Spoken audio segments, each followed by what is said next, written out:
Code monkey, get up, get coffee. Code monkey, go to job. Code monkey, have boring meeting with boring manager Rob. Rob say code monkey very diligent, but his output stink. His code not functional or elegant. What do code monkey think? Code monkey think maybe manager wanna write goddamn login page himself. Code monkey not say it out loud. Code monkey not crazy, just proud. Code monkey like Fritos. Code monkey like Tab and Mountain Dew. Code monkey very simple man with big warm fuzzy secret heart. Code monkey like you. Code monkey like you.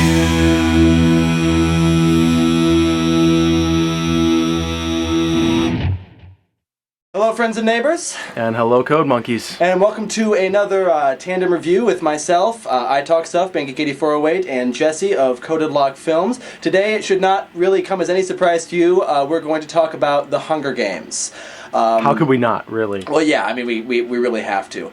Before we get started, I kind of want to talk about like where we're both coming from here, because we're both kind of coming from different perspectives. I'm coming from the perspective of someone who has read the books and greatly enjoyed them. I'm not really... I wouldn't say I'm part of the fandom necessarily, but I do enjoy the books and I do enjoy reading them. I don't really participate in any of the fan elements like I might for the Harry Potter series.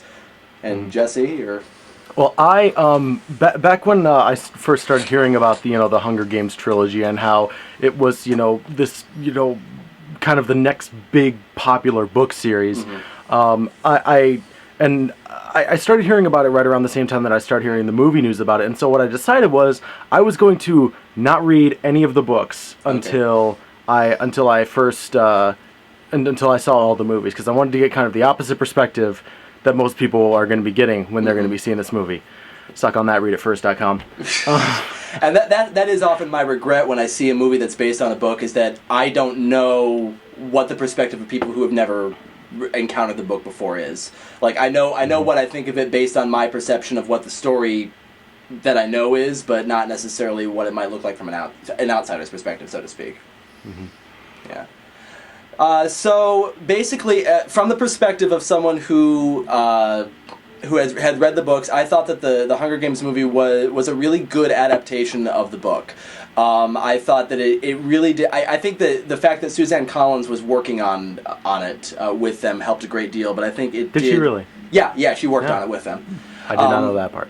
Yeah, but I felt like it really did still capture. I didn't necessarily feel like it was all that it maybe could have been, but I also understand that in order to maintain a PG-13 rating and make it kid appropriate, that sort of thing, there are certain things that they're going to need to not make maybe as grisly or as intense as they were in the book. So in general, I thought it was a pretty good adaptation.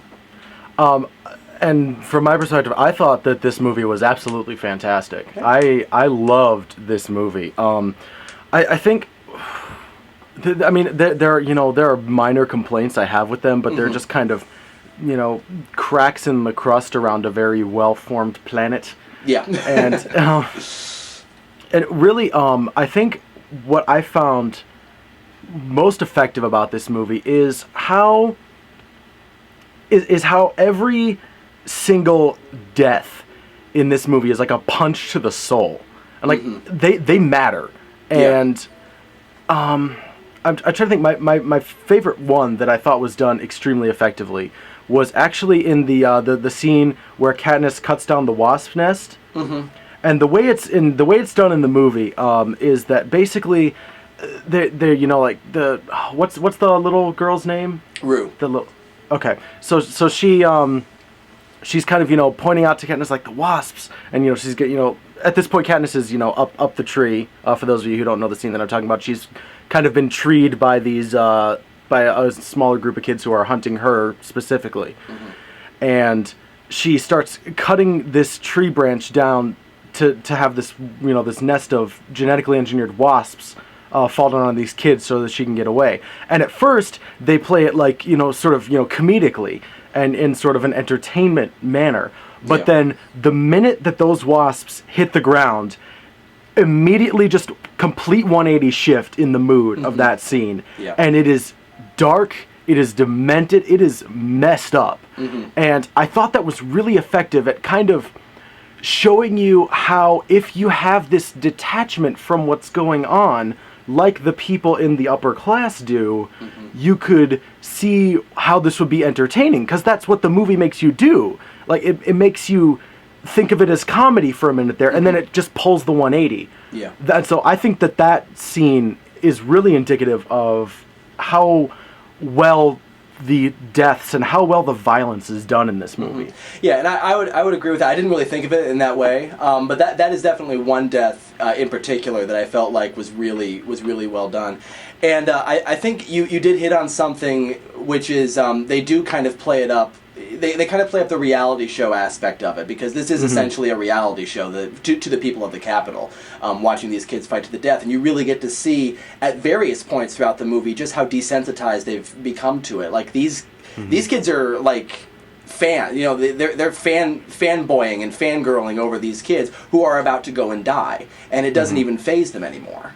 And I think that's one of the many ways in which this movie. I feel like with a lot of dystopian movies, they feel the need to kind of hit you over the head with the fact that this is a dystopia. But in this movie, they don't really do that. I mean, they just kind of rely on the setting and the attitudes of the characters to let that carry through, and I thought it was really effective. And one thing that I noticed when I was watching it is the nation of Panem, or however you pronounce it. It is supposed to be the United States after everything is basically gone to shit, and then the Capitol rose up and all that sort of thing. Reading the book, you kind of forget that. You forget that this is our country, and this is what has happened to our country. The movie, there are several aspects, like I think again the reality show aspect of it. And also just little things like the scenery that they show and the way that people act. Little things show you that this is our country. This is America. This is what we have become. And I think that is really effective too. And another thing that I like about the movie is that in the book, for those of you that don't know, the book is told entirely from Katniss's point of view. It's first person and it's in present tense, so it's entirely within Katniss's head. The movie allows the freedom. And it occurs to me now that I said basically the same thing about Twilight. But the movie allows you the freedom to get out of Katniss's head and look around at what else is happening, like what's going on behind the scenes. And I really like that we get to see that. Yeah. And from a casting perspective, especially, I thought this movie was really great. Oh, yeah. Really well cast. I mean, obviously, I don't know how well they played the character from the book. But, for the I thought everyone played their part really well. The highlight for me was Woody Harrelson. Oh, yeah. He was ridiculously enjoyable in this movie. He was. I loved Woody Harrelson. Yeah. He was absolutely fantastic. Just this person who has basically become so jaded about the realities of this world that the only way he knows how to respond anymore is with sarcasm and detachment. Yeah, and that was definitely one of the highlights of the casting for me as well, both from that perspective and also from the perspective that you're comparing him to the character of Haymitch from the book, and really just, incredibly well done. So, to kind of answer the question that you didn't ask, they also play the characters from the book really well as just characters in their own right.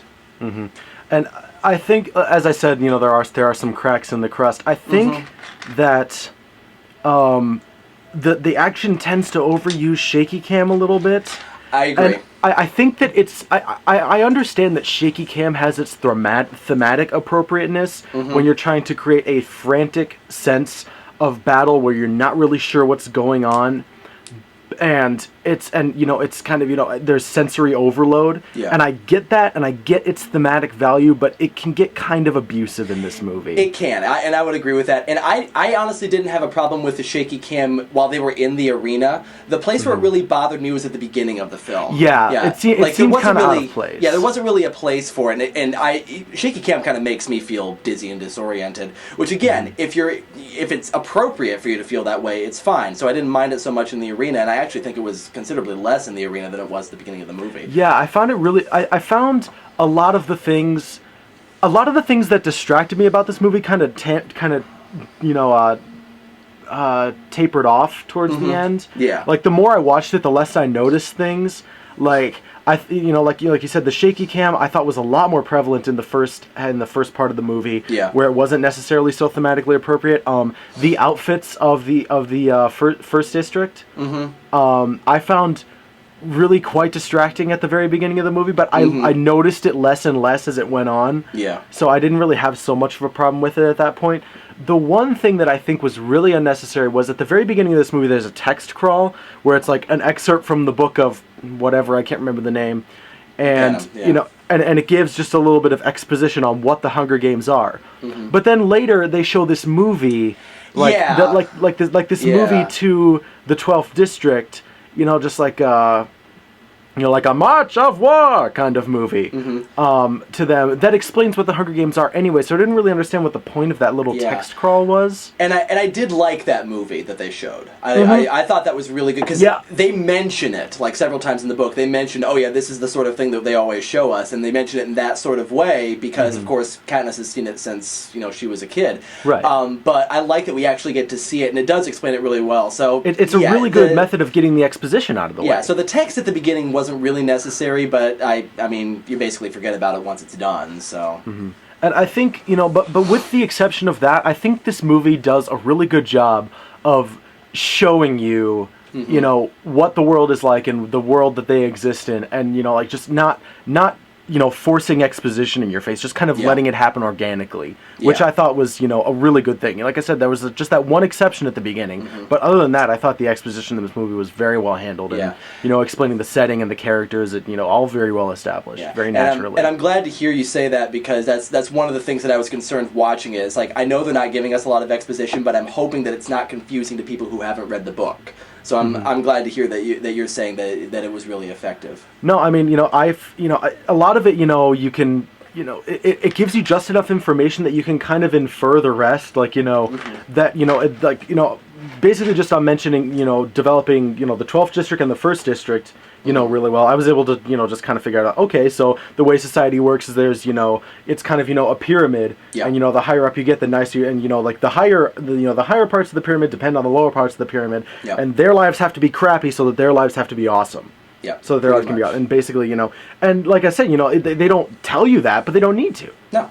Yeah. So. Well, I think we should probably get on to our ratings, our overall ratings of the film. So for me, coming from my perspective, on the worth meter, I believe I would give this a worth seeing multiple times. If you haven't seen this movie, I would definitely recommend it, regardless of whether you've read the book, regardless of whether you think it's any good or not. I'd recommend going to see the movie and kind of seeing what they do with the story, and then seeing it again. And from my perspective, I would call this an ultimate recommendation. Yeah. I thought this movie was absolutely fantastic. I really, really loved it. All right. Well, great. That concludes our review. Be sure to let us know what you think of The Hunger Games yourself in the comments, if you will. And we will see you next time. All right. Take care.